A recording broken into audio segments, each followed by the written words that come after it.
নেই পরাজয়। আমার প্রিয় ভাই, আল্লাহ তোমাকে সত্য পথের দিশা দিয়েছেন। এটা তোমার প্রতি মহান রবের অনেক বড় অনুগ্রহ। এখন তোমার জন্য আবশ্যক হচ্ছে তুমি সত্য পথে অটল অবিচল থাকবে। কেননা এই পথে তোমার সামনে অনেক বাধা বিপত্তি আসবে।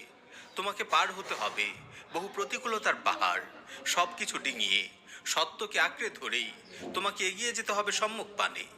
জেনে রেখো, আন্না তারিকাল হাক্কি তাওয়িল, লা ইউহাসিবুকা আল্লাহু আলা আদামি বুলুগিল গায়া, ইন্নামা ইউহাসিবুকা আল্লাহু আলা আদামি الثبات عليه فالمطلوب هو الاستقامة والسير في الطريق الصحيح وليس بالضرورة الوصول إلى النهاية فالمهم هو الاستمرار والتمسك بالحق।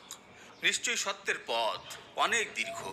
আল্লাহ তোমার কাছে এর গন্তব্যে পৌঁছতে না পারার হিসাব নেবেন না, তবে সত্য পথে তোমার অটল অবিচল না থাকার হিসাব অবশ্যই তিনি নেবেন। সুতরাং সত্যের উপর অবিচলতাই কাম্য। সঠিক পথেই তোমাকে চলতে হবে। এর শেষ প্রান্তে পৌঁছা জরুরি নয়, বস্তুত গুরুত্বপূর্ণ হলো ধারাবাহিকতা রক্ষা করা ও সত্যকে আঁকড়ে ধরা। প্রিয় ভাই, সত্য পথে তোমার প্রচেষ্টার ফলাফল একদিন সুনিশ্চিত আসবে।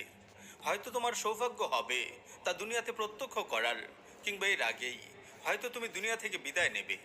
ফলাফল কেমন হবে, কখন হবে, এটা তোমার দেখার বিষয় না। তোমার কাজ সত্য পথে অটল অবিচল থেকে দিনই কর্তব্যগুলো যথাযথভাবে পালন করা। দেখো, নূহ আলাইহিস সালাম তার জাতির কাছে ৯৫০ বছর অবস্থান করেছিলেন। দীর্ঘ সময় তিনি তার জাতির নিকট দাওয়া পৌঁছিয়েছেন। তিনি তাদের দাওয়া দিয়েছেন দিনে রাতে, গোপনে প্রকাশ্যে, বিভিন্নভাবে। তার এত প্রচেষ্টার পরও খুব অল্প সংখ্যক লোক ঈমান এনেছিল। তাদের অধিকাংশই তার বিরোধিতায় লিপ্ত ছিল। তবুও তিনি তার দাওয়াতি প্রচেষ্টা থেকে এক মুহূর্তের জন্য বিরত হননি। প্রিয় ভাই, আজ হয়তো অনেকেই তোমার দাওয়াকে প্রত্যাখ্যান করছে, তোমাকে নিয়ে উপহাস করছে।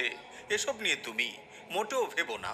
বিদ্রুপকারীদের বিদ্রুপের বাণ দেখে তুমি ভেঙে পড়ো না, বরং তুমি আনন্দিত হও যে তুমি সত্যের উপর আছো, সত্যের দিকেই মানুষকে ডাকছো।